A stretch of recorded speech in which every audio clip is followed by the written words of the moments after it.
भी एक साइड के पैरेलल अगर मैं एक लाइन ड्रॉ कर दूं जो बाकी दोनों साइड्स को क्या कर रही हो, कट कर रही हो, तो ऐसा जब होगा, ऐसी जब कंडीशन होगी तो क्या कहा जाएगा, the other two sides are divided in the same ratio. यहाँ पर बीई को और डीसी को ज्वाइन करवा देती हूँ और डी से मैं एक परपेंडिकुलर ड्रॉ करती हूँ एसी पर, इसको मैं नाम दे देती हूँ यहाँ पे डीएन। अब ये जो हमने गिवन था ये हम लिख देते हैं फर्स्ट, ये लिख देते हैं सेकंड। देखो दोनों ही एडी अपॉन डीबी के इक्वल हैं, तो मैं फर्स्ट और सेकंड से क्या लिख सकती हूँ, from Hello everyone, welcome to Arise a Talent. My name is Lata Rawat and I am your maths faculty. So हमने एक नया चैप्टर स्टार्ट कर दिया था हमारे लास्ट लेक्चर में जो कि था triangles. Okay, so last lecture में हमने डिस्कस किया था किसमें, कॉन्ग्रेंसी और सिमिलैरिटी, मतलब ट्राइंगल कॉन्ग्रेंट होते हैं, सिमिलर होते हैं, इन दोनों में क्या कंडीशंस होती हैं, इन दोनों में क्या डिफरेंस है, ये हमने देखा था। अगर वो कॉन्सेप्ट आपका क्लियर हुआ है तभी इस चैप्टर को पढ़ना भाई आगे। इस लेक्चर में आपके कॉन्सेप्ट तभी क्लियर होंगे जब आपको कॉन्ग्रेंसी और सिमिलैरिटी दोनों में डिफरेंशिएट करना आता हो। ओके, नहीं पता है तो आप लास्ट लेक्चर देखो, ठीक है। चलिए, तो आज हम इसे कंटिन्यू करेंगे, ठीक है। कॉन्ग्रेंसी और हम सिमिलैरिटी तो पढ़ चुके हैं कि क्या होती हैं, लेकिन अब एंटर हो रहे हैं हमारे थ्योरम्स, ठीक है। अब थ्योरम्स के नाम से डरना नहीं है हमें, बहुत चुटकियों में हम इसको सॉल्व करेंगे। ओके, तो सबसे पहले हम बात करने वाले हैं थेल्स थ्योरम, जिसको हम बोलते हैं basic proportionality theorem, that is BPT. Okay, हमारे जो थेल्स थे, साइंटिस्ट हमारे मैथमेटिक्स थे, उन्होंने क्या बोला यहाँ पर कि भाई यहाँ पर ये स्टेटमेंट दे दी हमें और इसीलिए इसका नाम क्या पड़ गया हमारा थेल्स थ्योरम, ठीक है। नाम आपको जो मेनली याद रखना है वो क्या, बेसिक प्रोपोर्शनैलिटी थ्योरम। एग्जाम में दोनों तरीके से आ जाता है तो कंफ्यूज नहीं होना, दोनों ही नाम आपको यहाँ पे याद होने चाहिए। ओके, अब इन्होंने स्टेटमेंट दी किसके बारे में, ट्राइंगल के बारे में। अब क्या स्टेटमेंट दी, पहले इसको हम समझते हैं फिर हम इसके प्रूफ में आएंगे। ओके, चलिए, तो क्या बोलते हैं ये कहते हैं if a line is drawn parallel to the one side of a triangle, कि किसी भी ट्राइंगल की एक साइड के पैरेलल क्या कर दूं मैं ये कह रहे हैं कि ये हमने एक ट्राइंगल ले लिया।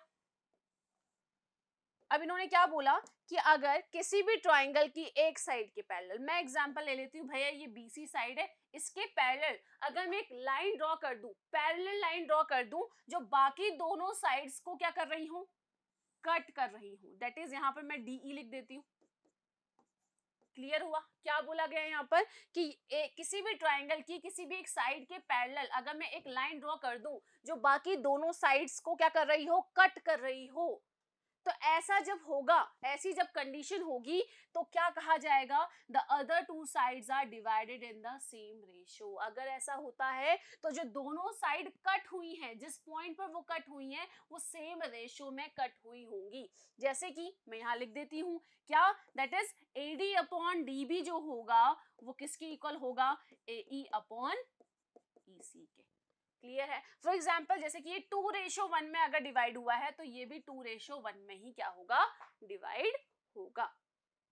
क्लियर हुआ स्टेटमेंट क्या बोल रहा है यहाँ पर, स्टेटमेंट ने क्या कहा, मैं दोबारा रिपीट कर रही हूँ कि कोई भी एक पैरेलल साइड, किसी भी ट्राइंगल के एक साइड के पैरेलल अगर मैं एक लाइन ड्रॉ कर दूं जो बाकी दोनों साइड्स को क्या कर रही हो, दो पॉइंट पे कट कर रही हो, तो ऐसे सिचुएशन पर तो दोनों साइड्स क्या हो जाएंगी, सेम रेशियो पर कट होंगी। ये इनका स्टेटमेंट था। अब स्टेटमेंट है भैया, स्टेटमेंट में ऐसी क्यों विश्वास कर ले, प्रूफ के साथ दिया है उन्होंने, तभी तो भैया किताबों में छपी है इनकी स्टेटमेंट। तो प्रूफ दिया गया है कि भाई हाँ ऐसा होता है, इसका प्रूफ भी हम करने वाले हैं। तो अभी आपको समझ में आ गया होगा कि थ्योरम क्या कह रही है, क्योंकि आगे आने वाले क्वेश्चंस में या आगे आने वाली थ्योरम्स में हम डायरेक्टली ये प्रूफ करेंगे, हम पूरा नहीं लिखेंगे, हम डायरेक्टली बोलेंगे भाई थेल्स थ्योरम ने बोला है, भाई थेल्स में हमने कर दिया, ठीक है, थ्योरम के अकॉर्डिंग हमने मान लिया, तो इसको भी हमें क्या करना पड़ेगा, प्रूफ करना पड़ेगा। चलिए स्टार्ट करते हैं। चलिए अब क्या करते हैं, हम इसको प्रूफ करते हैं। ओके, अब प्रूफ पार्ट यहाँ पर आ चुका है, तो थ्योरम नंबर 6.1 समझ में आ चुका है भाई क्या कहा गया। अब इसे प्रूफ करते हैं। फॉर एग्जांपल मेरे पास यहाँ पे ट्राइंगल क्या है, ए बी सी, ठीक है, तो यहाँ पे ट्राइंगल क्या आ गया मेरे पास, ए बी सी आ चुका है। तो मैं यहाँ पे ले लूं, let a triangle A B C where DE is parallel to BC। Okay, मैंने यहाँ ले लिया कि भाई यहाँ पर ABC एक ट्राइंगल है और एक DE जो है वो क्या है, BC की क्या है, पैरेलल है। Okay, and cut AB and AC at D and E point. Okay, इन दो लाइंस को कहाँ पे कट कर रही है, ये दोनों साइडों को कहाँ पे कट कर रही है, डी पर और ई पर. ओके, ये तो जो लिखा हुआ है वो मैंने यहाँ पे लिख दिया. अब अगर ऐसा है तो प्रूफ क्या करना है मुझे प्रूफ क्या करना है, प्रूफ तो ये करना है कि भाई कट करती है तो क्या करेगा, वो इनको सेम रेशियो में कट करवाएगा, that is AD upon DB is equals to AE upon EC. और यही हमें प्रूफ करना है, क्योंकि स्टेटमेंट क्या है, ये तो मैंने ऐसा स्टेटमेंट लिखा है, स्टेटमेंट में यही तो बोला गया है कि अगर ऐसा है तो ये प्रूफ हमें करना होगा, मतलब ये ऐसा होगा. क्लियर हुआ बिल्कुल. चलिए अब स्टार्ट करें प्रूफ करना. तो प्रूफ करने से पहले हम यहाँ पे क्या कर लेते हैं, कंस्ट्रक्शन करते हैं. क्या कंस्ट्रक्शन करते हैं, मैं क्या कर दूंगी यहाँ पर BE को और DC को ज्वाइन करवा देती हूँ, और D से मैं एक परपेंडिकुलर ड्रॉ करती हूँ AC पर, इसको मैं नाम दे देती हूँ यहाँ पे DN. क्लियर है, ठीक है, नाम देती हूँ DN. और सिमिलरली E से भी परपेंडिकुलर ड्रॉ करती हूँ किस पर, AB पर, और यहाँ पर नाम दे देती हूँ मैं EM.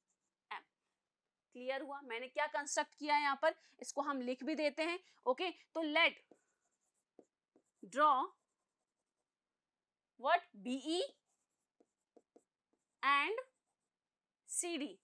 BE और CD को मैंने ड्रॉ कर दिया, ज्वाइन कर दिया, and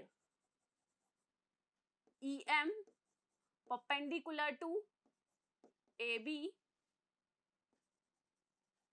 and DN is perpendicular to AC. Okay, ये कंस्ट्रक्शन हमने यहाँ पर कर दिया.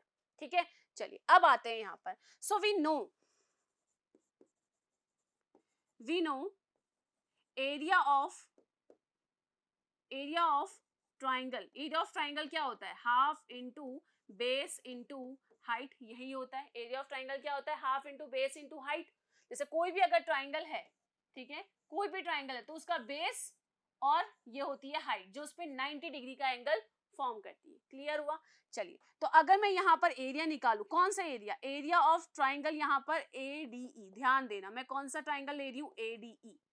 ये ऊपर वाला दिख रहा है, ADE. इसको अलग से मैं यहाँ लिख दूं, कौन सा ट्राइंगल ले रही हूं मैं, AD और E. ठीक है, तो अब यहाँ पर मैं बेस लूं. अगर मैं बेस क्या ले लूं, कोई भी बेस ले सकते हैं अपन, AD ले लूं बेस एक बार में. अगर AD को मैं बेस मानती हूँ तो हाइट क्या होगी, जो इस बेस पर क्या हो, परपेंडिकुलर हो. परपेंडिकुलर कौन है, EM है, तो ये क्या हो जाएगा यहाँ पर M. तो EM क्या हो जाएगा हमारा, परपेंडिकुलर. तो मैं क्या लिख सकती हूँ यहाँ पर, हाफ इंटू बेस हमारा हो गया यहाँ पर AD, एंड यहाँ पर परपेंडिकुलर हमारा हो गया EM. क्लियर है, this is a first equation. Clear है बिल्कुल. ठीक है, अब मैं बात करती हूँ दूसरे ट्राइंगल की. नाउ एरिया ऑफ ट्राइंगल, अब मैं ट्राइंगल ले रही हूं यहाँ पर BED. कहां पर है BED, मैं आपको रीजन भी बताऊंगी कि क्यों मैं ये ले रही हूँ. ठीक है, अब मैं दूसरा ट्राइंगल कौन सा ले रही हूँ, मैं दूसरा ट्राइंगल यहाँ पर ले रही हूँ BED. ये वाला ट्राइंगल ले रही हूँ. ठीक है, अब मैंने क्यों लिया, क्योंकि मेरे दिमाग में क्या है, जो मुझे प्रूव करना है. जब भी कोई थ्योरम कर रहे हो उसमें आपको जो प्रूव करना है उसको आपको माइंड में रख के चलना है हमेशा, क्योंकि आपको सब चीजें घुमाकर कहाँ लेकर आनी है, उस प्रूफ पर लेकर आनी है. तो आपको दिख रहा होगा AD और अपॉन DB का मुझे यहाँ पर देना है रेशियो. क्या देना है, AD अपॉन DB. तो AD मेरा कैसे आएगा, इस ट्राइंगल से मैंने बेस माना तो मेरा AD आ चुका है. और DB कैसे लेकर आऊं, किसी भी कुछ भी जो मेरे पास साइड्स हैं या जो भी मेरे पास दिए गए हैं उसको मैं कैसे यहाँ पे इक्वेशंस में लेकर आऊं. तो मुझे यहाँ पे क्या मिल गया, DB किसमें, इस ट्राइंगल में मिल गया. तो क्या मैं half into base into height. अब इसमें बेस क्या होगा, DB को मैं अगर बेस मान लू, DB को क्या मान लू मैं, अगर बेस मान लेती हूं तो हाइट क्या हो जाएगी, इस DB पर, ये इस बेस पर परपेंडिकुलर क्या एक्सटेंड कर दो. इस DB को मैं एक्सटेंड कर रही हूँ तो ये परपेंडिकुलर क्या आ रहा है, EM आ रहा है. क्या आ रहा है, EM ही तो आ रहा है. This is the second equation. तो मेरे पास यहाँ पर AD भी आ गया टर्म में और DB भी आ गया. ठीक है ना, क्योंकि मुझे चाहिए था इसलिए मैं लेकर आई हूँ, इसलिए मैंने वो दो ट्राइंगल्स चूज किए. ओके। सिमिलरली मैं क्या करूंगी, अब नेक्स्ट में क्या करूंगी, दोबारा मैं इसी ट्राइंगल को लूंगी, लेकिन बेस इस बार क्या होगा, ए, जैसा हमने इस साइड किया है वैसा ही उस साइड करना है अब हमें, ठीक है। दोबारा इस ट्राइंगल में अब बेस में लूंगी ए, और उसमें परपेंडिकुलर क्या होगा, DN, ओके। एंड नीचे जो ट्राइंगल लूंगी वो क्या लिया जाएगा, DEC, कौन सा लूंगी, या CED, जो भी आप इसको बोलो, और इसका जो बेस होगा वो क्या लिया जाएगा, EC। सिमिलरली जो मैंने यहाँ किया वैसा ही मैं वहां करने वाली हूँ, ओके। सो ये दो मेरे पास आ चुके हैं। अब इन दोनों को मुझे क्या करना है, मुझे AD/DB, तो एक काम करते हैं वो भी दूसरा वाला साइड करते हैं, उसके बाद आगे बढ़ेंगे, ओके। अब मेरे पास इस साइड का मैं कर चुकी हूँ, अब बात करेंगे हम उस तरफ की, ठीक है। चलिए, तो अब हम आगे बढ़ते हैं। मेरे पास जो ट्राइंगल था उसको हम ड्रॉ कर लेते हैं यहाँ पे साइड में। ये जो हमारे पास ट्राइंगल है ABC, और ये हो गया D, और ये हो गया E, ये हमने किया हुआ है। और यहाँ पर 90 डिग्री है, क्या है यहाँ पर M, और यहाँ पर है N, ठीक है। अब मैं क्या लेने वाली हूं, अब मैं लेने वाली हूं यहाँ पर ये ट्राइंगल, एक तो ये ट्राइंगल पूरा जिसमें बेस तो होगा AE और हाइट क्या होगी DN, क्लियर है। और नीचे जो ट्राइंगल आएगा वो आएगा ये DEC, जिसकी हाइट, जिसका बेस क्या लेंगे हम EC, और हाइट क्या लेंगे D, क्लियर है बिल्कुल। जैसा इधर किया है वैसे ही दूसरी साइड करना है। चलिए, now in triangle, now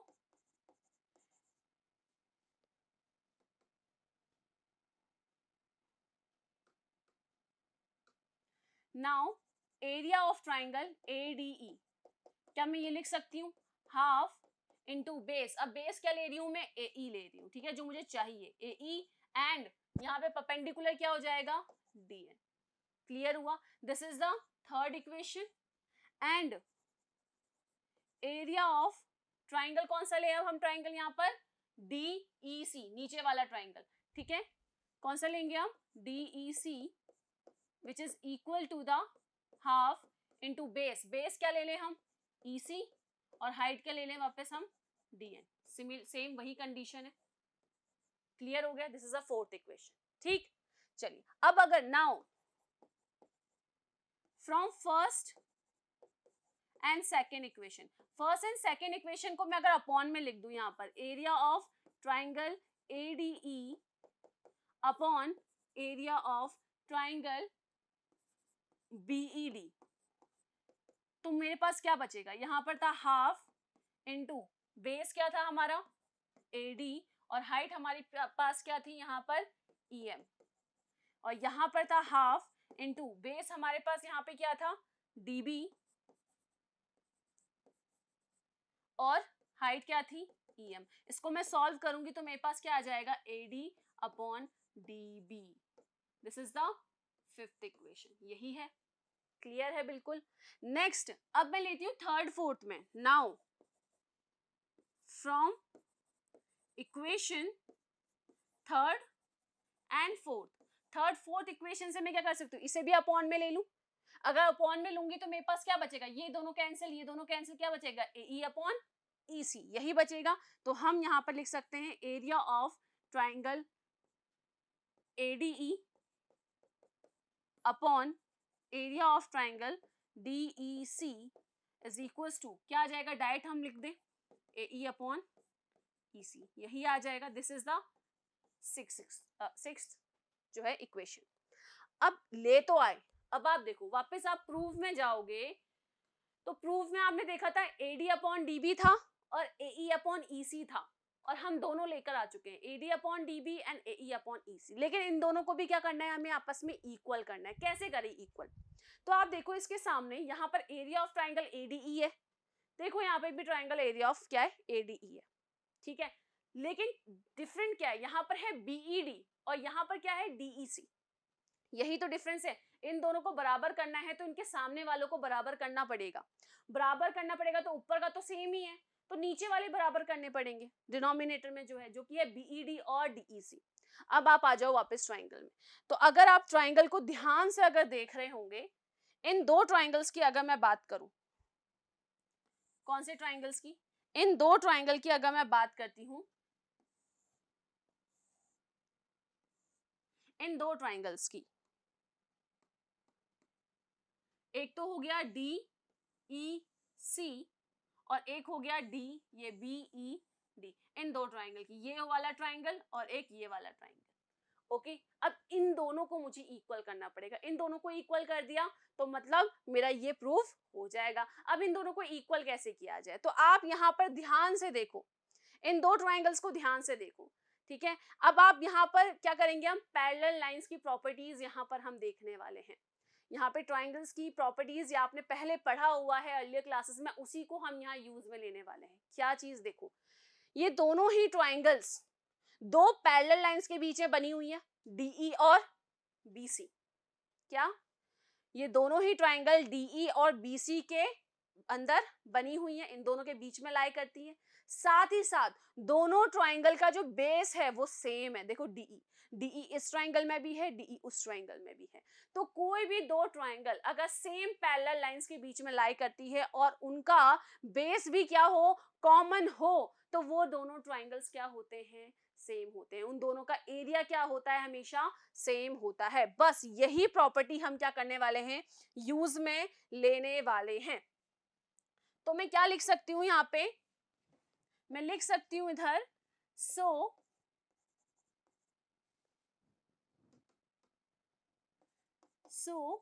the triangle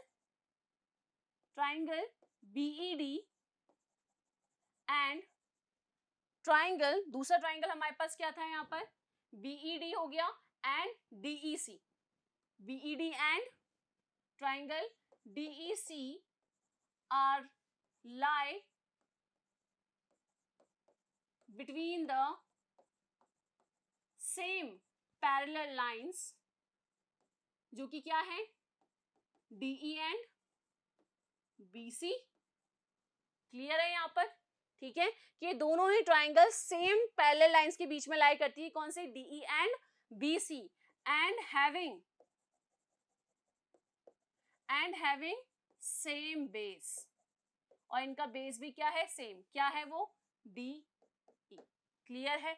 so area of triangle BED is equal to the area of triangle DEC।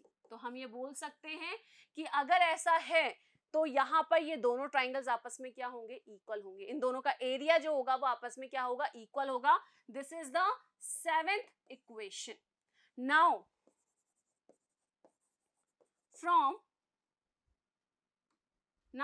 कौन कौन सी equations, fifth equation, sixth equation. अब देखो इन दोनों को आपस में इक्वल करना था। अब देखो ये दोनों इक्वल हो चुके हैं, अभी हमने प्रूव किया BED जो है DEC के क्या इक्वल है, ये इक्वल है, ये भी सेम है, तो ये आपस में इक्वल होंगे, ये आपस में इक्वल होंगे, तो AD अपॉन DB भी AE अपॉन EC के इक्वल होगा। तो हम डायरेक्ट लिख सकते हैं from fifth, sixth and seventh equation, from fifth, sixth and seventh equation क्या लिखा जा सकता है, AD upon DB is equals to AE upon EC। Clear है, क्लियर है, बिल्कुल इस तरीके से हम प्रूव करेंगे। तो देखो प्रूव करने, देखो ट्राइंगल्स चूज करना बहुत इंपॉर्टेंट है, ठीक है, और ट्राइंगल्स कौन सा चूज कर रहे हैं तो वो मैंने कहाँ से देखा, जो हमें प्रूव करना है, जो हमें प्रूव करना है उस पर आपको ध्यान देना है कि भाई जो प्रूव कर रहे हैं वो आपके माइंड में होना चाहिए, उसी के अकॉर्डिंग आप ट्राइंगल्स चूज करो। जैसे कि मुझे AD चाहिए था तो मैंने ADE ले लिया, मुझे DB चाहिए था तो मैंने ये वाला ट्राइंगल ले लिया, सिमिलरली मैंने इस साइड भी ले लिया। ओके तो इस तरीके से ये थ्योरम आपकी प्रूव होती है। मतलब ये सच है कि अगर ऐसी कंडीशन होती है, कोई पैरेलल लाइन होती है जो बाकियों को दो पॉइंट पे कट कर रही है और थर्ड साइड के पैरेलल है ट्राइंगल के, तो वो उनको सेम रेशियो पे कट करेगी। अब जब भी ऐसा ये जो रेफरेंस हमें चाहिए होगा किसी भी क्वेश्चन में, तो हम सीधे बोलेंगे from the theorem number 6.1, from the theorem, Thales theorem, हम ये कह सकते हैं। क्लियर हुआ, बिल्कुल। चलिए अब यहाँ पर हमने देख लिया कि भाई ऐसा होता है, लेकिन अगर इसकी उल्टी कंडीशंस आ जाए, क्या आ जाए, उल्टा कंडीशन आ जाए, कैसे कि जो कि है हमारी थ्योरम नंबर 6.2। देखो 6.1 6.2 दोनों सेम है, बस कन्वर्स है, एक का उल्टा है। ओके सो यहाँ पे क्या बोला, if a line divide any two sides of a triangle in the same ratio then the line is parallel to the third side. Just उल्टा, क्या अगर कोई लाइन यहाँ दो ट्राइंगल के दो साइड्स को अगर सेम रेशियो में कट कर रही है तो वो थर्ड साइड की क्या होगी, पैरेलल होगी। जस्ट उसका ऑपोजिट हो गया। इसको भी हमें क्या करना है, सिंपली प्रूव करना है। ओके, क्लियर हुआ। पहला क्या था कि अगर कोई पैरेलल है तो वो दोनों साइड को सेम रेशियो में कट करती है। यहाँ उल्टा हो गया, अगर सेम रेशियो में है तो वो थर्ड साइड की क्या होगी, पैरेलल होगी। ओके, सो यहाँ पर लेके चलते हैं, लेट अ ट्राइंगल, यहां पर हम ट्राइंगल ले लें A B C and DE is line cut AB and AC at D and E। ठीक है, DE एक ऐसी लाइन है जो AB और AC को D और E पे कट करती है, सो दैट इनका जो रेशियो है वो क्या हो जाए, इक्वल हो जाए। AD upon DB is equal to AE upon EC। मतलब अब इस बार हमें ये क्या है, गिवन है। तो अब हमें प्रूफ क्या करना है, तो मुझे यहाँ पे प्रूफ करना है DE is parallel to BC, कि जो DE है वो BC के क्या है, पैरेलल है। ओके, तो इसके लिए मैं क्या करूंगी, मुझे फिर वापस हम प्रूफ पे आ जाए, जो प्रूफ कर रहे हैं। तो मैं यहाँ पे करने वाली हूं कंस्ट्रक्ट लेट अ E डैश पॉइंट, यहां हम बोल सकते हैं लेट ड्रॉ DE डैश, क्या कर रही हूं मैं, DE dash which is parallel to BC। तो मान के चलते हैं कि भाई ये जो DE है ये तो पता ही नहीं है हमें कि इसके पैरेलल है या नहीं है, ये तो हमें प्रूव करना है। ओके, तो मैं ले लेती हूँ कि भाई एक E डैश है यहाँ पर, वो क्या है, इसके क्या है, पैरेलल है। किसके पैरेलल, BC के पैरेलल। ये मैंने ले लिया अपनी तरफ से, तो मैंने मान लिया कि भाई DE डैश है जो क्या है, BC के क्या है, पैरेलल है। अगर ये BC के पैरेलल है तो क्या मैं लिख सकती हूँ, so from BPT, basic proportionality जो थ्योरम थी उसके अकॉर्डिंग क्या मैं लिख सकती हूँ, यहाँ पर जो AD होगा वो किसके इक्वल होगा, AD upon DB which is equal to AE dash upon E dash C। Clear है यहाँ पर, ठीक है। तो मैं ये लिख सकती हूँ ना, क्योंकि हमने अभी जिस थ्योरम में पढ़ा था, क्या पढ़ा था कि अगर कोई पैरेलल लाइन है जो कट कर रही है तो वो सेम रेशियो में कट करेगी, यही था ना। तो यहाँ पर देखो, तो अगर ये E डैश, ये DE डैश अगर पैरेलल है BC के, तो AD upon DB is equal to AE dash upon E dash C। बिल्कुल ठीक है। अब ये जो हमने गिवन था ये हम लिख देते हैं फर्स्ट, ये लिख देते हैं सेकंड। देखो दोनों ही AD अपॉन DB के इक्वल हैं, तो मैं फर्स्ट और सेकंड से क्या लिख सकती हूँ, फ्रॉम फर्स्ट एंड सेकंड मैं लिख सकती हूँ यहाँ पर AE upon EC is equal to AE dash upon E dash C। लिखा जा सकता है। इसको मैं दे देती हूँ यहाँ पर थर्ड। क्लियर है बिल्कुल। चलिए अब आगे बढ़ते हैं। अब मेरे पास ये आ गया AE डैश, क्या आ चुका है यहाँ पर, क्या आ गया हमारे पास, AE upon EC is equal to AE dash upon E dash C।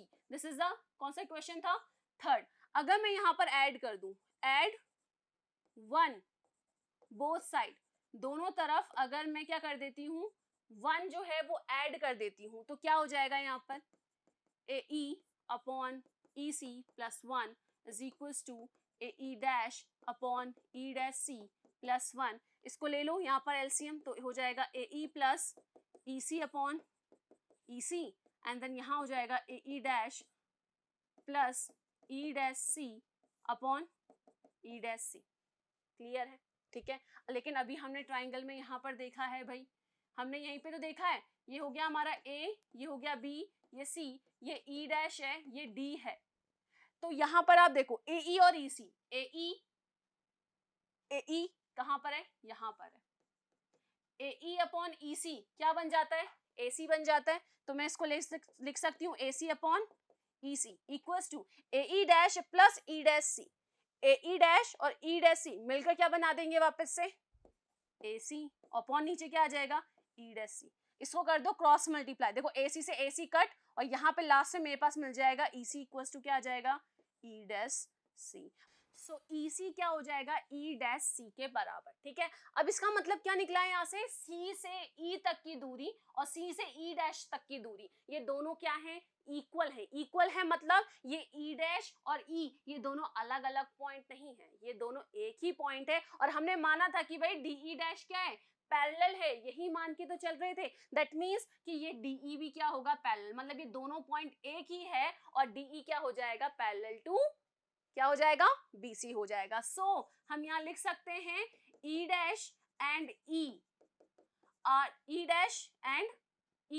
Are same point, ये दोनों क्या है सेम पॉइंट है।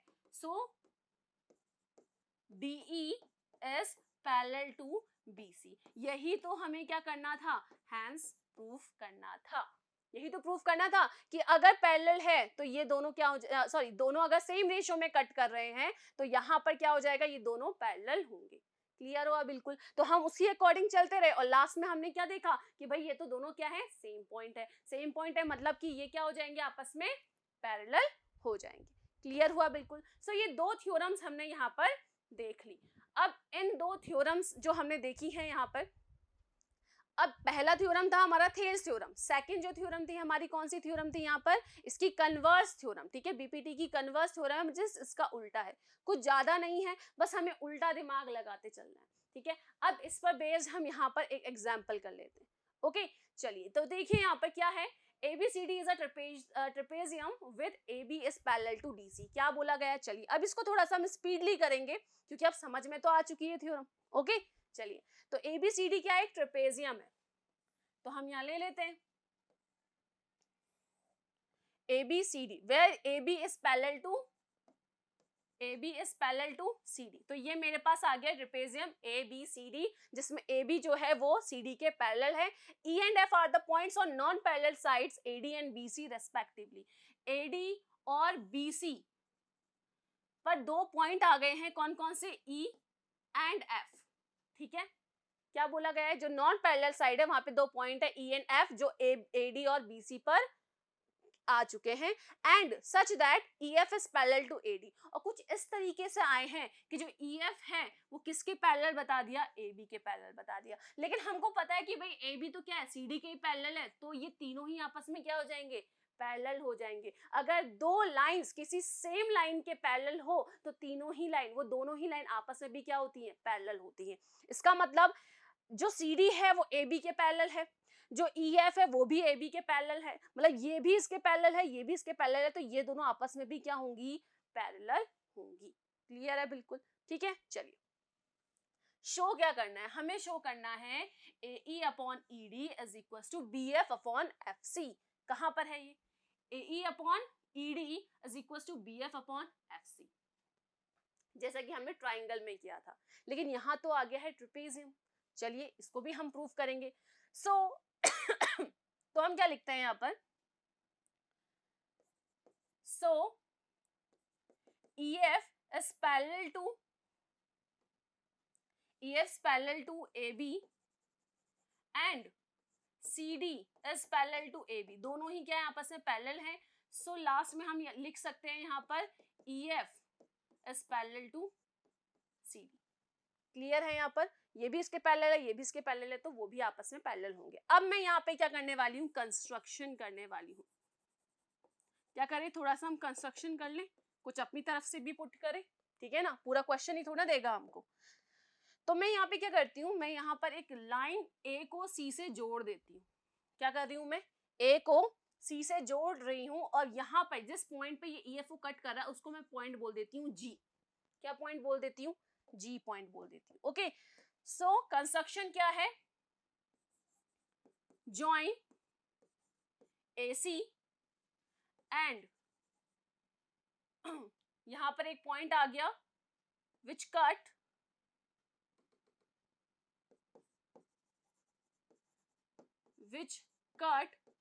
EF at G।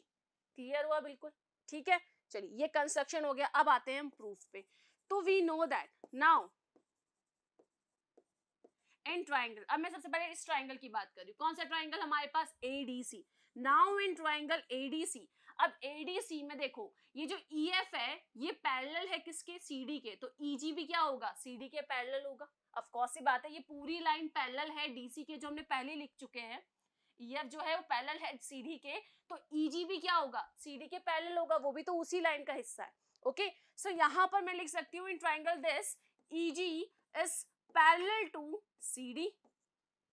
क्या है ये, पैरेलल है किसके, सीडी के। इस ट्राइंगल में ये जो ईजी है ये सीडी के क्या है, पैरेलल है, तो मैं किससे लिख सकती हूँ, so by BPT, basic proportionality theorem से मैं क्या लिख सकती हूँ, ए अपॉन ईडी जो होगा, ए अपॉन ईडी जो होगा वो किसके इक्वल होगा, एजी अपॉन जीसी, इसी के इक्वल होगा।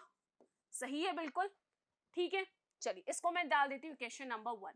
नाउ अब हम दूसरे ट्राइंगल पर चलते हैं। नाउ इन ट्राइंगल, कौन सा ट्राइंगल, एबीसी। अब मैं कौन सा ट्राइंगल ले रही हूँ, एबीसी। अब एबीसी ट्राइंगल में भी सिमिलरली मैं ये लिख सकती हूँ यहाँ पर कि जो जीएफ है वो किसकी इक्वल है, एबी के। जीएफ या इसको आप बोलो एफजी, ठीक है, जीएफ तो गलत ही मीनिंग निकलता है, जीएफ या एफजी किसके इक्वल है, एबी के। तो क्या मैं यहाँ लिख सकती हूँ AB is parallel to GF, so by BPT क्या ये लिखा जा सकता है, यहां पर भी जो CG है, CG upon GA is equal to CF upon FB लिख सकते हैं। तो CG